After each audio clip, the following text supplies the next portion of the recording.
રામ મંદિરમાં પ્રાણ પ્રતિષ્ઠા મહોત્સવ બાદ અમદાવાદમાં ચુસ્ત બંદોબસ્ત ગોઠવાયો। અમદાવાદ શહેરમાં જુદા જુદા વિસ્તારમાં શોભાયાત્રા અને રામધૂનનું આયોજન કરાયું। સંવેદનશીલ વિસ્તારમાં પોલીસ અધિકારીઓનું પેટ્રોલિંગ જોવા મળ્યું। ખેરાલુ અને ભોજગામની ઘટના બાદ અમદાવાદમાં પોલીસ એલર્ટ થઈ છે। શોભાયાત્રાના રૂટ પર પોલીસ બંદોબસ્ત ગોઠવાયો છે।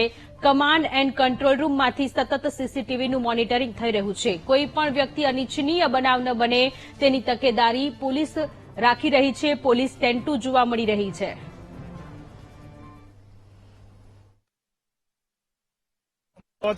માન્ય સીપી સાહેબના માર્ગદર્શન નીચે અમદાવાદની અંદર અને જે સંવેદનશીલ વિસ્તાર છે તમામ જગ્યાએ પૂરતો બંદોબસ્ત રાખવામાં આવેલ છે। પોલીસનો, એસઆરપીનો, આરએફનો, જ્યાં જ્યાં જે જરૂરિયાત છે એ મુજબ ફૂટ પેટ્રોલિંગ અને તમામ તકેદારીના ભાગરૂપે જે પગલાં લેવામાં આવી રહ્યા છે। પૂરતો બંદોબસ્ત છે પોલીસનો, લોકલ પોલીસનો પણ છે અને જરૂરિયાત મુજબ બહારથી પણ બંદોબસ્ત માંગેલ છે અને બીજા પોલીસ ઝોન વિસ્તારના બીજા પોલીસ સ્ટેશનમાંથી મદદ આપવામાં આવેલ છે અને પૂરતો છે।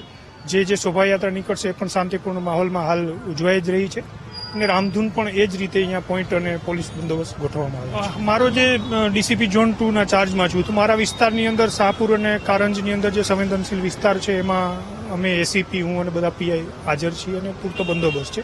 એવી જ રીતે બીજા પણ જે કોઈ સંવેદનશીલ વિસ્તાર છે એમાં માન્ય સીપી સાહેબના માર્ગદર્શન નીચે તમામ ડીસીપી અને સેક્ટર સાહેબો